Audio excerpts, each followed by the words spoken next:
Assalamualaikum warahmatullahi wabarakatuh. Selamat datang di video pembelajaran Kalkulus 1 bersama saya, Faza Arir Kaguyafa.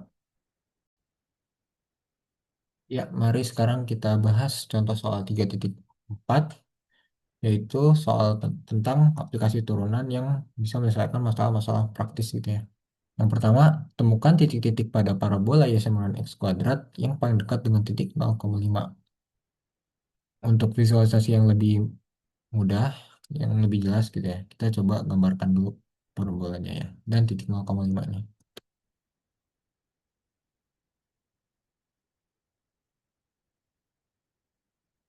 Misalkan 0,5 ada di sini gitu ya. Dan kurvanya dia sebenarnya x kuadrat kurang lebih seperti ini. Sip, gitu ya. Misalkan di sini titik Q, di sini misalkan kita asumsikan yang jaraknya paling dekat ada di sini misalkan ya. Kita juga nggak tahu P, X, Y, dan Q-nya adalah 0,5 gitu ya yang ada di sini. Misalkan di sini Y-nya sama dengan 5 gitu ya.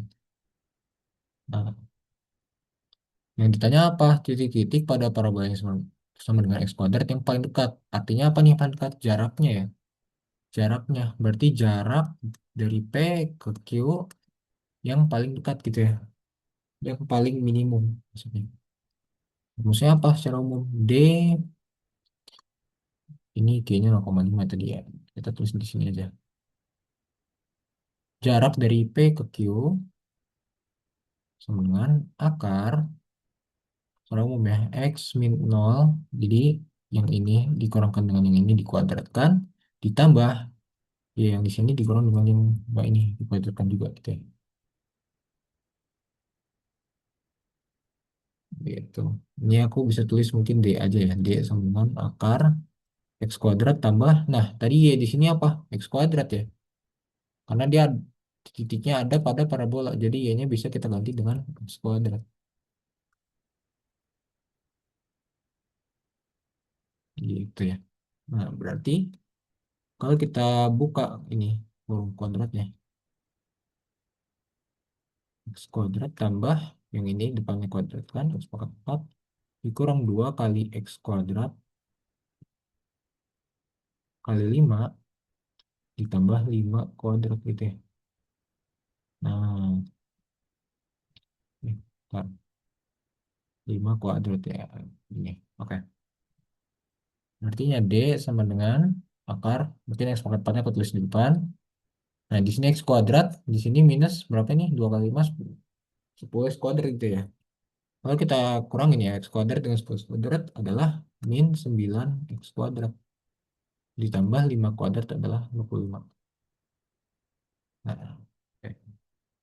Sekarang untuk mencari minimum dari ini gimana? Karena akar ini agak lumayan sulit menemukannya, bukan sulit tapi banyak gitu ya. Karena kalian harus turunkan fungsi akarnya, lalu kalian dikali lagi dengan turunan dalamnya ini, gitu ya. Kalian pakai aturan rantai. Nah, daripada seperti itu, kita ingat juga nih fungsi akar itu dia monoton naik gitu ya, sama dengan fungsi linear ya sama dengan x gitu ya. Misalnya nih ya sama dengan x, ya sama dengan akar x itu naik ya. Kalau misalkan kita batasin domainnya di 0 sampai 3, nilai minimumnya sama ya, yaitu di 0. Jadi untuk minimumkan akar ini kita cukup kuadratkan gitu ya. Jadi kita misalkan fungsi baru Rx gitu ya sama dengan kuadratnya si D gitu ya. Jadi akarnya hilang 9 X kuadrat ditambah 25. Nah dari fungsi ini apakah ada titik ujungnya? Kita nggak dikasih gitu ya. Kita tidak diberikan titik-titik ujungnya. Jadi kita cari titik stasioner sama singularnya aja gitu ya. Nah, untuk mencari itu kita perlu apa? Kita cari turunan pertamanya. Karena Rx-nya ini tadi ya, maka R aksen X 4 X pangkat 3 dikurang 18X. Gitu ya. Atau bisa kita faktorkan 2X ya. Di sini masih 2X kuadrat min 9. Oke. Kali jadi X pangkat 3. Ini kali jadi minus 18X. Gitu. Nah, untuk cari titik stasioner,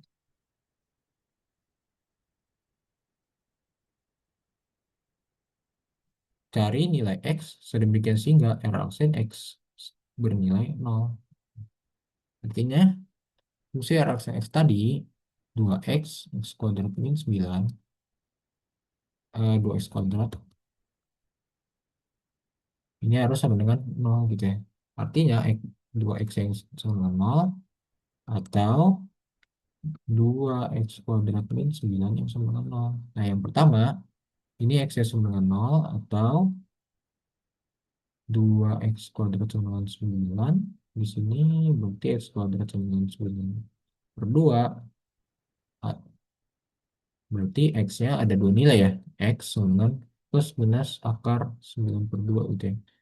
Atau ini plus min 3 per akar 2 gitu ya. Jadi titik stasionernya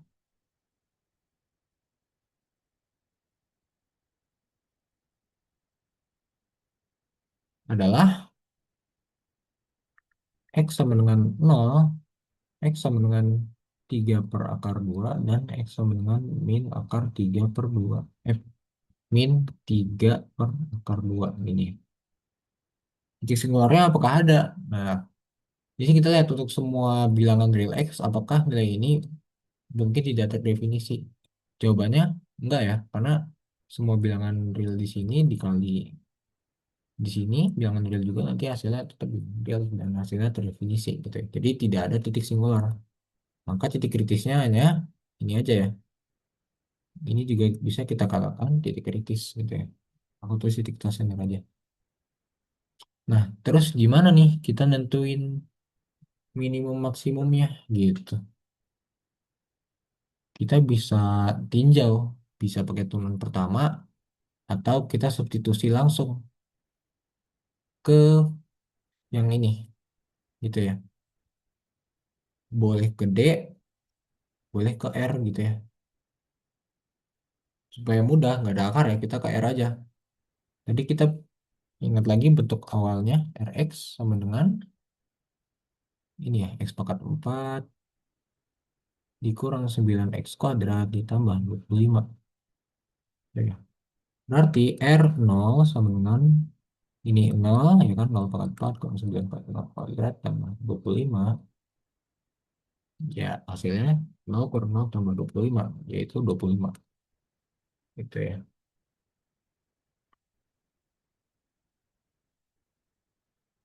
R 3 per akar 2 sama dengan 3 per akar 2 pangkat 4 dikurang 9 kali 3 per akar 2 kuadrat tambah 25.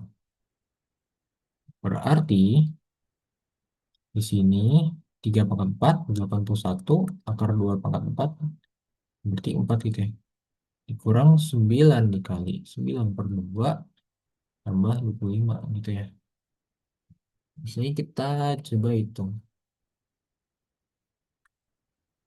81/4 kurang 81/2 tambah 25 gitu ya. Nah, yang ini yang dua pengurangan pertama ini hasilnya adalah min 81/4 ya. Tambah 25 ini 100/4. Hasilnya adalah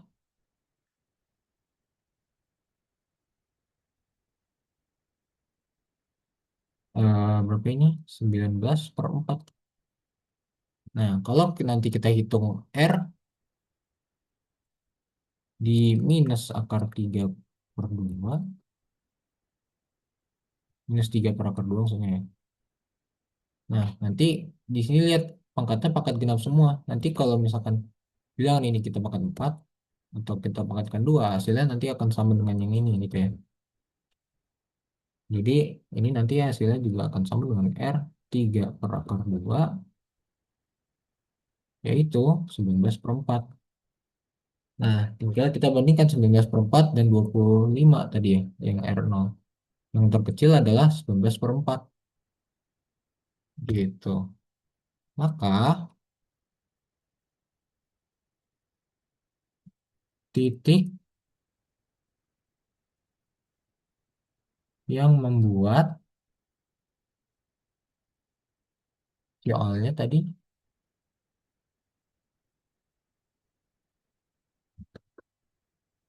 titik pada parabola,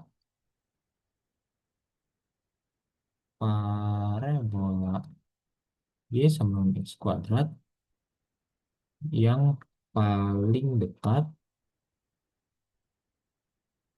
dengan titik 0,5 ada pada x sama dengan -3 per akar 2 dan itu akar 2 ya. Dan x sama dengan 3 per akar 2 gitu ya. Saat x sama dengan antara dua nilai ini ya, plus min 3 per akar 2 x kuadrat sama dengan 9/2 gitu ya. Maka ini nilai y-nya gitu ya. Maka y sama dengan, karena y sama dengan x kuadrat gitu ya parabolanya. Jadi titik pada parabola y sama dengan x kuadrat yang paling dekat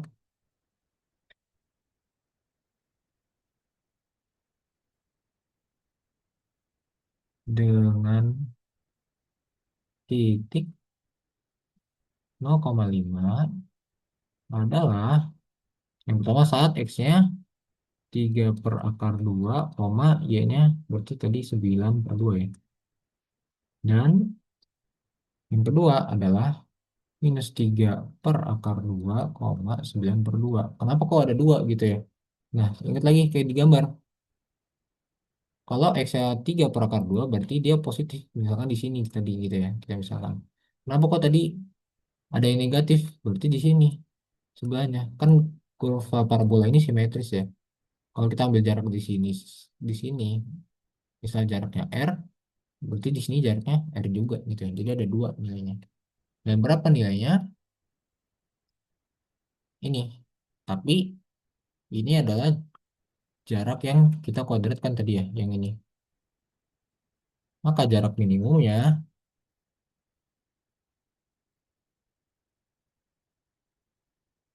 jaraknya adalah kita akarkan yang tadi. Karena kan ini R ini adalah jarak yang kita kuadratkan gitu ya. Nah, jaraknya adalah akar dari 19/4. Yaitu akar 19/2 gitu ya. Ini akarnya masih sampai penutup ya. Jadi bawahnya yang ini masih 5 akar gitu. Nah, selesai. Ya, sekarang mari kita lanjutkan lagi ke contoh soal yang kedua gitu ya. Di sini beda sama yang pertama, itu jarak pada koordinat kartesius. Di sini soalnya adalah soal cerita gitu ya. Seseorang A ada di sini ya. Dia berdiri di tepi sungai mengamati perahu di sini yang melintas seperti pada gambar gitu ya. Asumsikan posisi perahu saat melaju selalu tepat di tengah sungai. Diketahui lebar sungainya adalah 12 meter. Jika sudut pengamatan antara A dan perahu adalah theta di sini pi/3 gitu ya. Pi/3 radian dan kecepatan perubahan sudut theta adalah 3 radian per detik. Berapakah kecepatan perahu pada saat itu gitu ya. Nah, di sini kita misalkan lajunya perahu ini atau jarak ini. Jadi A ini kan pengamatannya dia melihatnya ke samping gitu ya. Ini pandangan A-nya ke sini. Kita ambil jarak ini udah ada segitiganya. Dan kita misalkan garis yang ini arah dia melaju kan arah perahunya jalan itu ke arah sini. Ya, kita misalkan di sini X gitu ya. Artinya X ini kan jaraknya. Kalau kecepatan perahunya berarti kita turunkan gitu ya. dx/dt gitu ya. Ini yang kita tanyain. Gitu. Nah, sekarang kalau kita gambar segitiganya, di sini theta, gitu ya, di sini x. Nah, berapakah panjang di sini? Yang ini gitu ya. Ini kita nggak tahu. Tapi kita baca dari soal ceritanya. Asumsikan posisi perahu saat melaju selalu tepat di tengah sungai dan lebarnya adalah 12 meter. Artinya kalau di tengah-tengah sungai berarti setengahnya ya, setengah dari lebarnya. Setengah dari 12 berarti 6 di sini gitu ya. Nah, berarti kita bisa buat persamaan gitu ya. Di sini diketahui dari sudut tetanya diketahui sudut depan dan sampingnya gitu ya. Artinya kita bisa buat persamaan trigonometri tan theta gitu ya. Karena tangan itu depan dibagi samping gitu ya. Panjang sisi depan dibagi panjang sisi samping dari sudutnya gitu ya. Dari sini apa nih? Apa yang bisa kita cari? Oh, supaya kita dapat dx per dt pada persamaan, kita pakai terangan implisit ya. Kita turunkan terhadap t di kedua ruas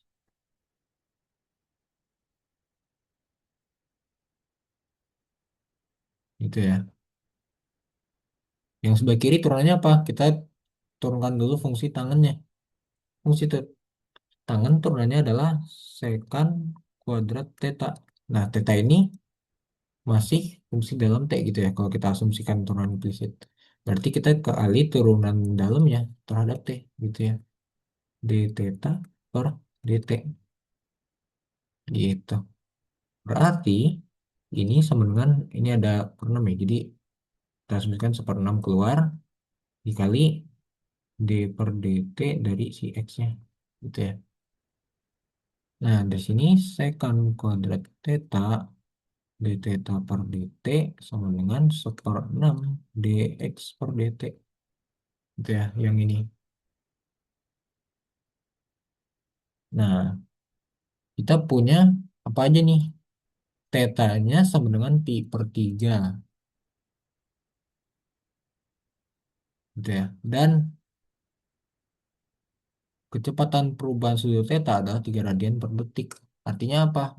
Ini perubahan sudut theta terhadap waktu gitu ya. Artinya d theta per dt sama dengan 3 radian ya per second per detik.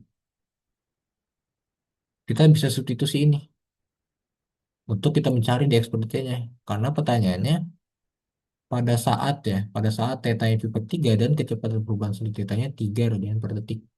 Berapakah dx per dt-nya gitu ya, yang kecepatan perahu ini. Berarti kita substitusi sekant kuadrat theta-nya tadi pi per 3 dikali 3 sama dengan seperenam kali dx per dt gitu ya. Kalau kita cari dx per dt-nya aja, berarti kita kali 6 ya. Gitu ya. Kali 6 kedua ruas jadi 6 kali sekant kuadrat pi per 3 sama dengan dikali 3 lagi gitu ya. Nah, sikan pi per 3 berapa gitu ya. Kita tahu cos pi per 6 pi per 3 maksudnya. Di sini kita coba cari-cari sedikit ya. Di sini. Cos pi per 3 adalah setengah. Gitu ya. Ini hafalan. Berarti kalau sekan pi per 3 sama dengan 1 per cos pi per 3 gitu ya. Karena sekan itu adalah 1 per cos. Berarti ini sama dengan 1 per setengah gitu ya. Di sini. Itu sama dengan 2. Nah, sekant pi per 3 2. Kalau sekant kuadrat berarti tinggal kita kuadratkan gitu ya. 6 dikali 2 pangkat 2 dikali 3. Hasilnya adalah berapa ini? 72 ya. Satuannya apa kira-kira? Nah, kita lihat nih. X-nya dalam meter. Di sini ya. Panjang di sini 6 ini dalam meter gitu ya. Berarti di sini meter per second gitu ya. Jadi pertanyaannya apa? Kecepatan perahu